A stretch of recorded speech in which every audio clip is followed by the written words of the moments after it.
পৃথিবীতে আমরা যত নেয়ামত লাভ করি এর মধ্যে নেককার স্ত্রী অন্যতম প্রধান নেয়ামত।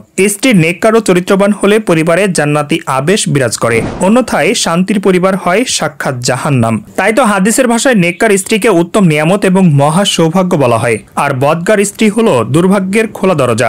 রাসূল সাল্লাল্লাহু আলাইহি ওয়াসাল্লাম ইরশাদ করেন, আদম সন্তানদের সৌভাগ্য তিনটি আর দুর্ভাগ্য তিনটি।